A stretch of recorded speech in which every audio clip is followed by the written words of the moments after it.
What if the life you've built, your career, your relationships, your success, isn't really yours? What if you've been following someone else's compass all along? In Robert Glazer's The Compass Within, we follow the story of one man who discovers that success without alignment leads to emptiness, and that finding your true values can change everything. Robert Glazer opens with a reflection that feels uncomfortably familiar. So many of us live disconnected from our authentic selves. We conform, adapt, and compromise in subtle ways, at work, in relationships, and within our communities.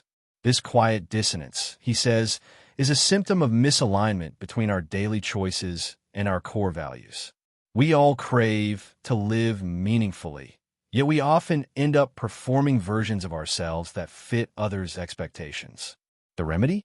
To discover and live by what Glazer calls the compass within, our internal guide of values that, when clarified, points us toward fulfillment. To show us how, Glazer tells a story, a parable about a man named Jamie Hines, whose life becomes the lens through which we uncover our own truths. Chapter 1. The Conversation. Boston, midwinter. The sky hangs low and gray, the city muffled by falling snow. Inside a glass conference room at Jones Communications, Jamie Hines sits across from his boss, Matt Embers. The air between them feels as cold as the world outside. What was supposed to be a performance review has turned into a lecture. One more reminder that Jamie's instinct for doing what's right doesn't always fit in a corporate box. When the meeting ends, he walks out in silence, head bowed, feeling as if something fundamental in him has cracked. At his desk, Jamie stares blankly at the city skyline, his reflection caught in the window like a stranger he no longer recognizes. The company's core values are emblazoned in bold red letters on the lobby wall. Respect. Integrity. Win as a team. Clients first. Excellence always. Yet they feel like relics from a forgotten past. Empty promises that no one at Jones seems to live by. For the first time, Jamie realizes that what he's feeling isn't frustration with a boss. It's disconnection from the person he's becoming. Later that night, at home, Beth greets him with warmth and dinner waiting. But even her steady kindness can't shake the weight on his chest. As he recounts his meeting, Beth listens quietly, then says softly, "You feel like he wants you to change who you are." The words land like a truth he's been avoiding. She's right. It isn't about feedback. It's about being asked to betray himself. When his friend and confidant Chloe calls that night, Jamie unloads the entire story. She listens carefully, her voice calm but probing. "Is it Matt, or is it Jones?" she asks. Jamie pauses. He's not sure. All he knows is that something deeper is stirring, a pull to understand why he feels so off, and what exactly he stands for. And so begins his search for alignment. The start of a journey not toward promotion or praise, but toward something far more personal, truth. Chapter 2. The Disconnects. Driving home through the dim streets of suburban Boston, Jamie's mind drifts. The more he reflects on the last few months, the more he realizes that the unease he feels at work mirrors something larger, something woven through his entire life.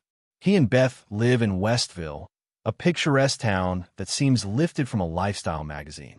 On the surface, it's perfect. Quaint boutiques, trendy cafes, young families pushing strollers through clean streets. Yet beneath the charm, Jamie senses a hollowness. Neighbors boast about renovations, European vacations, and family estates. Weekend parties turn into subtle competitions of success. Many of his peers, he notices, don't earn their comfort. They inherit it. Their ease, their confidence, even their homes, all built on invisible wealth. For Jamie, who's fought for every step of his career, this unearned affluence feels alien. Over brunches and wine nights, he catches glimpses of something that unsettles him. A culture obsessed with appearances but starved for authenticity. At a dinner with new friends, a married couple casually jokes about mutual infidelity. The room laughs it off as sophisticated honesty, but Jamie feels a chill. He realizes he's surrounded by people who mistake cynicism for maturity. Meanwhile, Beth, ever diplomatic, smiles through the conversation, eager to keep the peace. She loves Westville, the community, the friendships, the comfort. But Jamie can't shake the feeling that they've built their lives among people whose values don't match their own. He starts noticing these disconnects everywhere. In the conversations that feel shallow, the friendships that revolve around image, the work culture that rewards manipulation over meaning. Each small misalignment becomes another signal from his internal compass, a quiet whisper that grows louder by the day. Chapter 3. The Questions. After weeks of simmering reflection, Jamie meets Chloe for coffee. The cafe is warm and lively, a welcome contrast to the cold outside. He confides in her about his job, his community, and the gnawing feeling that he's drifting from himself. Chloe listens intently, then introduces him to an idea that will change everything. Jamie, she says, you talk about what's wrong everywhere around you, but maybe it's time to ask what's right within you. She explains the concept of core values, the internal beliefs that define who we are at our best. Most people, she says, never take the time to identify them. If you don't define your values, someone else will, she warns. That sentence hits him hard. It's exactly what's been happening. His company, his peers, even his social circle have been writing his script for him. Chloe gives Jamie an assignment, a set of reflection questions meant to uncover his deepest truths. What moments in your life made you feel proud? When did you feel at peace? When did anger or frustration boil up so strongly that you couldn't ignore it? She tells him that our strongest emotions, joy, pride, and even pain, are clues. They point toward what we value most. Jamie promises to try. That night, he opens a blank notebook and begins writing.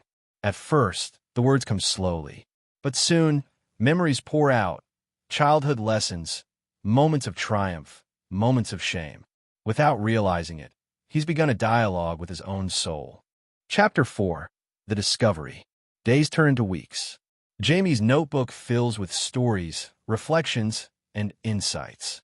Through this process, patterns emerge, threads that tie his past to his present.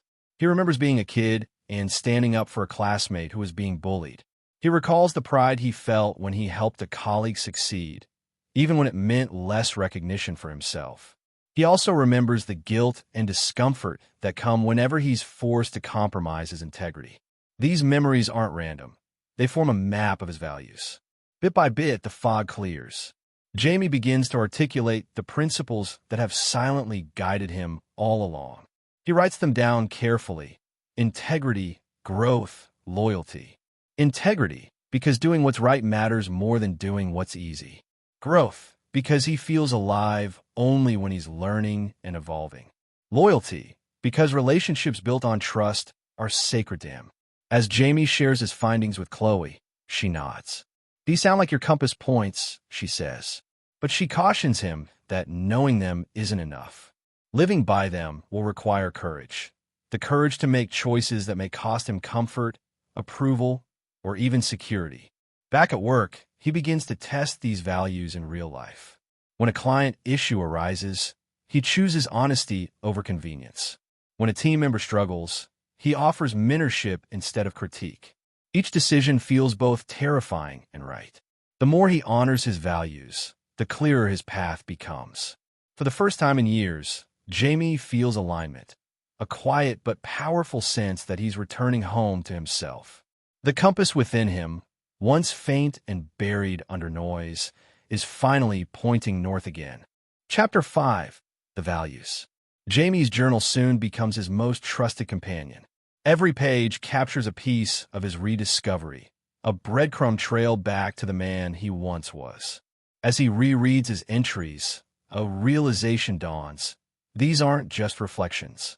They're proof that the moments when he's felt most alive have always aligned with his values, and the moments that drained him came from betraying them.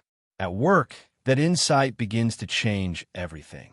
When a conflict arises over billing a client unfairly, Jamie refuses to manipulate the numbers, even though Matt pressures him to do so.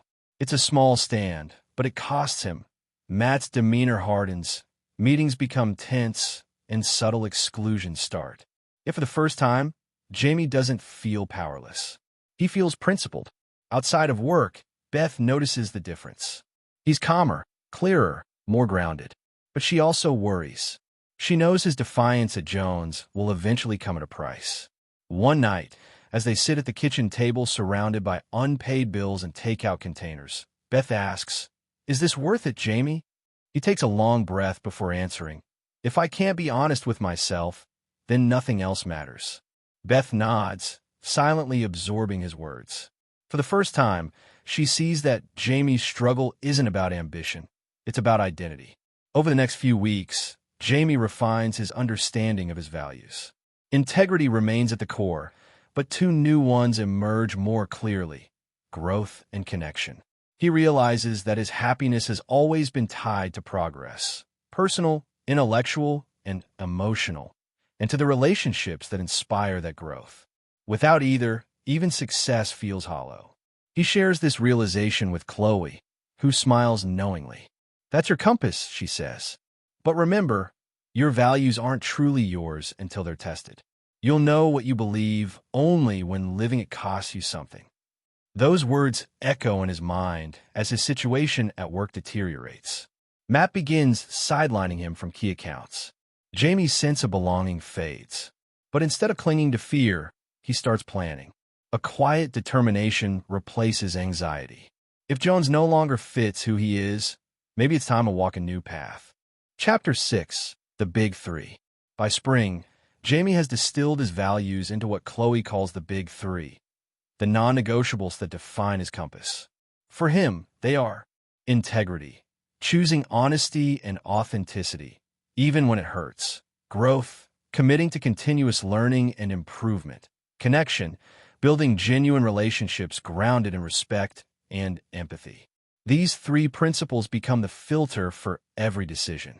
He writes them on a sticky note and keeps it on his desk, a small reminder that his direction must come from within, not from external pressure. At work, he starts acting in full alignment with these principles. When a junior employee confides in him about burnout, Jamie defends her right to a lighter workload despite resistance from management. When a client praises his transparency, Matt criticizes him for being too honest. Each confrontation makes his decision clearer. This environment isn't compatible with his compass. Meanwhile, at home, Beth and Jamie revisit their life in Westville. Their perfect neighborhood now feels like a facade. They begin exploring quieter communities, searching for a place that aligns with their simpler, truer vision of happiness. The process brings tension. Beth struggles to leave the comfort she's grown attached to, but Jamie's clarity becomes contagious.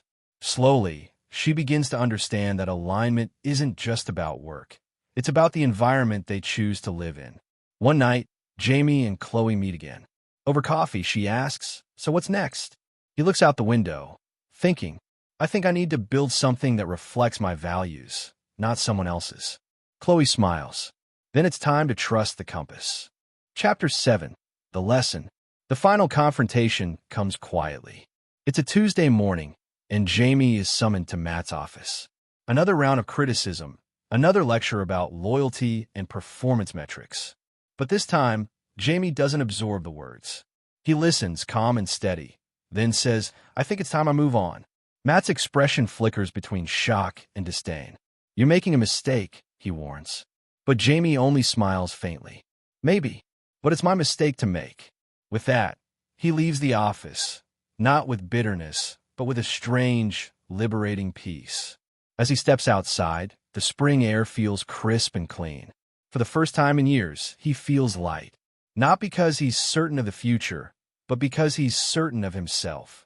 In the months that follow, Jamie starts consulting independently, helping small businesses find alignment between their values and their work. His days are less predictable, his income less stable, but every morning he wakes with purpose. His relationships deepen. Even Beth, once anxious about change, admits she hasn't seen him this alive in years. He's no longer chasing someone else's definition of success. He's following the compass within. Epilogue, The Compass Within. Time passes.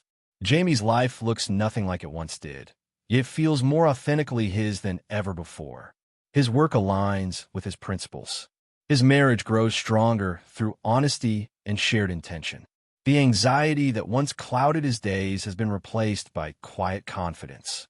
He realizes now that the compass was never lost. It was simply drowned out by noise. Fear, ambition, and conformity had silenced it. But once he learned to listen, its direction was unmistakable. Robert Glazer's message through Jamie's story becomes clear. Fulfillment isn't about reaching the top of the ladder. It's about making sure the ladder is leaning against the right wall. Alignment, not achievement, is what gives life meaning. The compass within reminds us that success without values is hollow, but values without action are equally empty. The real journey lies in aligning who we are, what we do, and why we do it. Jamie's transformation mirrors a universal truth. Our greatest power lies not in controlling circumstances, but in choosing integrity over approval and authenticity over comfort. When we live by our compass, the world stops feeling like an endless maze. The path forward becomes clear, not because it's easy, but because it's true.